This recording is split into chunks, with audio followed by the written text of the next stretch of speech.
Okay, students. Object local drop object videos in a current videos in a previous video digital documentation gi previous video do do gi makha thabo duni object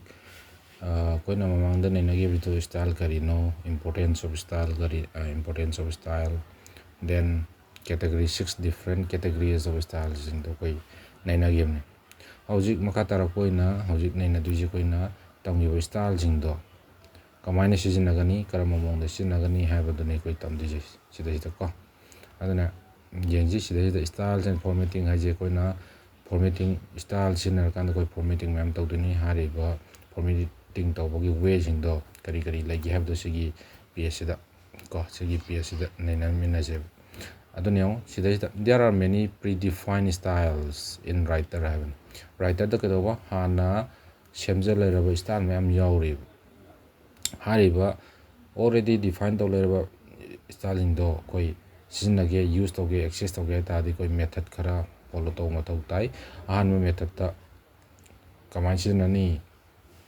hai taraga di kadawa kamai sizinane ji kamdan tinga sagi predefined styling do ni kamai sizinadino ahan method or ahan way da kamai lage kan da koina menu bar da ista koina kadawa menu bar da style options ni yauri ko ayulake sigi ahan way je menu bar da kadawa style options ko ana yang sida lere ko sida menu bar style option na silais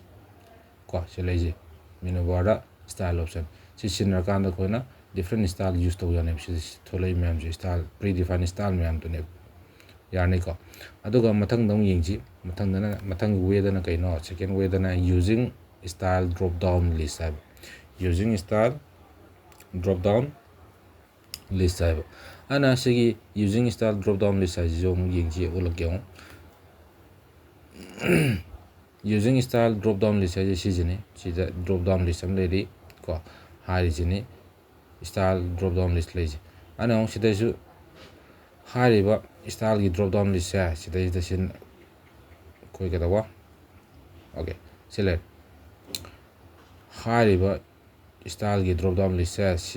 sinar ga su yani yarba okay mathang dong yengji third way da using sidebar menu using sidebar menu sin ka yawa chumna kan yawle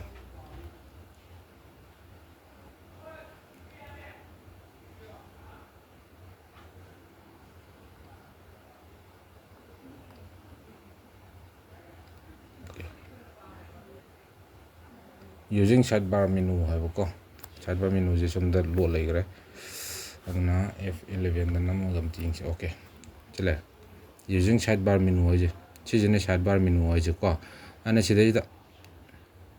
yarba sidai sidebar menu sida style am yawre sidai yaro kanda sidai nam kanda kogi style ni use to yani access to yani ko aduna mathang gi way sina kaina four ways na kaina kanda koi keyboard shortcut sinra kanda ko aina hoji sinagre hodobai wani keyboard shortcut sinra kanda kadawa koi style je predefined style je kadawa open taw yani adana F11 function ki F11 sinra kanda yani ko aina make ko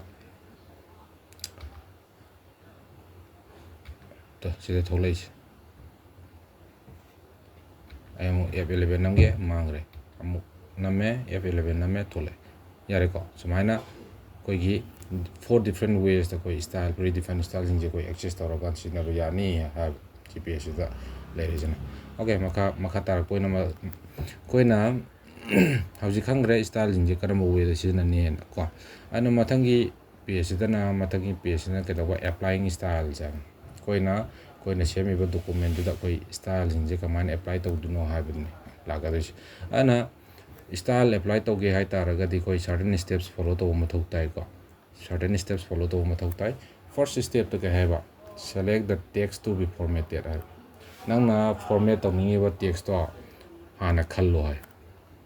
adu ka do ni second line ke heba the selected text may be a collection of characters, words, lines, paragraphs, pages, frames, or table. Nang na khaliba text to kari oiba yai ba group of characters oiba yai, words oiba yai, lines oiba yai, paragraphs oiba yai, pages oiba yai, frame oiba yai, table oiba yai. Haidi ngasagi style category do ni ko silaize. Any category khanba yai. Adoga second step si ang yangasi. To format the selected text, choose the appropriate style category by clicking the button from the top of the style bar. Yaraba. Adana nangna selected text to format tawge hataragadi khoigi sanaba style category um khanbirane ba. Kamaina khandiba khoigi sida ulake kamaina khandiba sida style category laire ko style category laire style bar do mathakta style category laire style category sida among nang nammo hab ko namu matamda khoigi say paragraph style category sigi makha da style paragraph style mayam laire yaraba sena character style category makha da character style mayam laire sumain tawdana sida nammo hab yaraba choose to hab ko style bar gi mathakta different categories of style laigani adudagi appropriate chanabum khallo habni step 2 da haris then step 3 dong la ji ngasagi category chanaba koi appropriate style category do khala matung da kadarni koi list of style mayam le rangani list of style mayam le rangani adugi list of style do koi na ke ba double click to data di koi na pamjari ba desired style lo select to romne yarwa desired style lo select to romni aduga koi na ngasai selected text to da apply to rani aduni step 3 da haris yare ko aduna yengji sida mana hariba step 1 2 3 ja ko yengje example amon sida tawro ga yengje yarba tawro yengje okay sida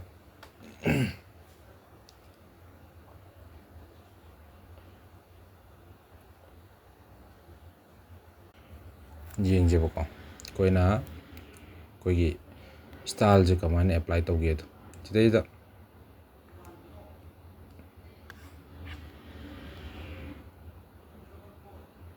text the last lip hariba story se laire ko adone ong sida koina kadaba the last lip hariba text se chi kitang format to ge ta di koina sigi style je da changbirani yare ko style icon je sang nambirani aduga koina tawdri do karamba kadaba category no khallo haiban already koina text to be formatted to selected tore aduga karamba kadaba style bar gi top ta leriba style category jingja sigi mathak sidagi category apam khallo yarba ana for the time being I have the character style khallage ko character style khalle aduga sida makha character style category ja sigi makha da ko style me am lerib sigi no character style na mutam da monda bullet na no character style la mutam da monda change la kani bullet la ko mutam monda change la kani definition na mutam monda change la kani then example na mutam da example gi ko style je monda apply la kani so mind to dana koina different kadaba category style ja sigi corresponding style me am je koina text to kadaba text to be formatted habadi selected text to apply to bayane sumain to dan aduni sigi kadaba steps in haris yare ko aduna yengji mathangi topic ta mathangi page ta mu yengasi mathangi page ta na kai lera fill format aduna sigi fill format se kai no hai ta ga diong si my definition ni method aman ko kai jam kan ba method amani aduna hari ba fill format se sin na kan da koina koigi kano ma da formatted text amada ko formatted text amada kadaba apply to raba style do apply to raba style lo kadaba apply to style do another kadaba text amada same style apply to yani yarba aduna yung sida harije hariba method se this method is useful when a same style is to be applied at many places scattered in the document da kogi to text mayam yaw lare cha to leriba mayam da kadaba kogi previously formatted text apply to give style law same format to style law poraga apply to bayane kanagi matena fill format sigi matena ana fill format se hana utke fill format se kada yawge do ko style bar gi matak ta sida लेरे fill format mode से को अदना सिदैसिदा लेरिसे कइनेबा fill format mode ने यारबा अदना येंगासी सिदैसिदा Koyna ngasai example oina si the last lip sida apply to riba style ji karino example hari sine yaraba character style call example je sida sigi the last lip hariba word ahum ji apply to gimni ana sida hariba the last lip hariba word ahum ji apply to giba kadawa format se or style je another word amada another new word amada apply to ga ta di koina sigi fill format mode se sida angtang click to bine select to bine ko aduga select toro matungda si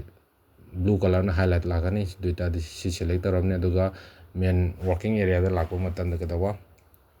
akoigi mouse ki arrow pointer do kadawa sigi container ji da on gane duita gadi ngasai si Washington ji mapa ji da ina click amtang tawge to Washington ji kai on gra ngasai gi example hariba format to style on gra yarba sumain toro kan koina apply to yani sumain toro apply to yani then hariba fill format mode se koina quit toge exit toge taragadi ngasagi fill format button du dan nambi natragana keyboard gi escape key da nambi ko sumain toro kan amu han yani adune sigi makha ji da yoram dije ko adune yengji line by line hojik tawdu di loiramni adune ong sidai da document ama open toro ko open the document to be style nang style chemni ba document open to biro aduga kadarani style window open toro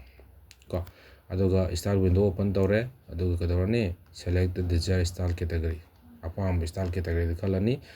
ngasagi khallaba apamba style category khallama matungda kadawa style category di makha da leriba desired style do from the drop down list select tobirani yani ko aduga kadarani step number 3 da fill format button ai ngasai namgibada ko ai ngasai site da namgibada du man nambirani aduga kadarani koina nauna kadawa habjigi selected style do khallaba matungna mouse pointer do pula kanda koina nauna apply tawni word to da ko nauna style ma apply tawni word do or letter do or character do click to video ni ko design location da purani click tawran yarba chumaile next da ngasai na hagibdo fill format mode to kamaina quit toge close toge ha taragadi fill format option du da angtang click tobiro ko fill format button du angtang click tobiro natragana skip key da nambiro duta di fill format mode to close tograni quit tawran sini koi hojibakta nainare je koina kai nainare ke ha kanda number 1 da style je kai no nainagre ko number 2 da importance of style nainagre yarba importance of style mathang da number 3 da ko steps to apply style ko number 4 da hojik nainari do fill format mode ko hariba main topic ahum je koi nainagre hojibawda sigi video sibawda ko atana makha tarako topic sin di next video da lake ngasigi onadi side lo silase ko okay thank you everyone for watching this video.